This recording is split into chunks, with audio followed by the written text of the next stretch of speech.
பொருளை கெடுக்காமல் தானும் கெடுக்காமல் நீண்ட காலம் உள்ள ஒரு பொருளாக இது கருதப்படுவதால் அத்தனை வகையான சித்த வைத்தியத்திற்கு இந்த தேனையே பயன்படுத்தி வருகின்றனர். ஆகையால் நாம் தேனை எடுத்துள்ளோம்.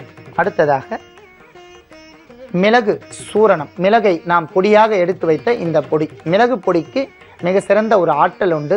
மிளகிற்கு கற்பமாக உண்டு வந்தால் நீண்ட திரை, மூப்பு, சாக்காடு அத்தனையும் விலகி கொள்ளலாம். உணவில் உள்ள விஷங்களை முறியடிக்கக்கூடிய அற்புதமான பொருள்.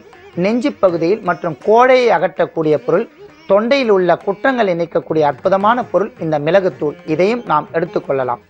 இப்போது இந்த 3 பொருட்களையும் கொண்டு குழந்தைகளுக்கு தொண்டை பகுதியில் உள்ள தொற்று கிருமிகள் அல்லது தொண்டை பகுதியில் உள்ள அழலை என்று சொல்லக்கூடிய அந்த பகுதியில் ஒரு வலி வந்துவிட்டால் அதை எவ்வாறு போக்கிக் கொள்ளலாம் என்பதை பார்க்க போகின்றோம்.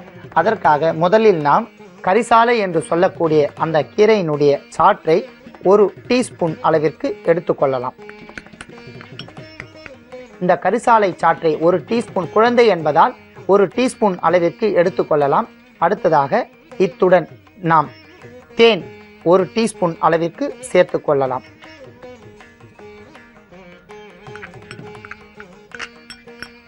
கரிசாலை சாறும் தேனும் இவ்வாறு கலந்து கொண்டு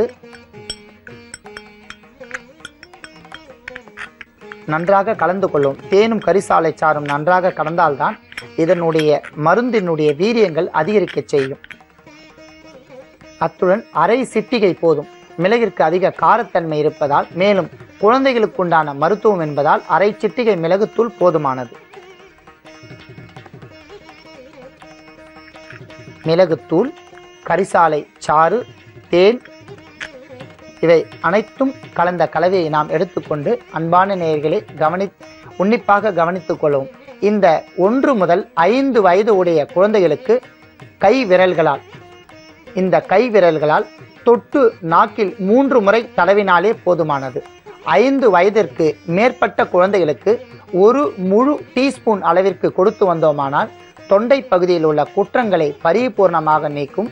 மேலும் அங்கு உள்ள தொற்று நோய் கிருமிகளை விரட்டி அடிக்கக்கூடிய அற்புதமான ஒரு இந்த சாறு ஆகும். இந்த கரிசாலைக்கும் தேனும் மிளகு தூளும் சேர்ந்த இந்த சாறை 1 முதல் 5 வயதுக்கு உட்பட்ட குழந்தைகளுக்கு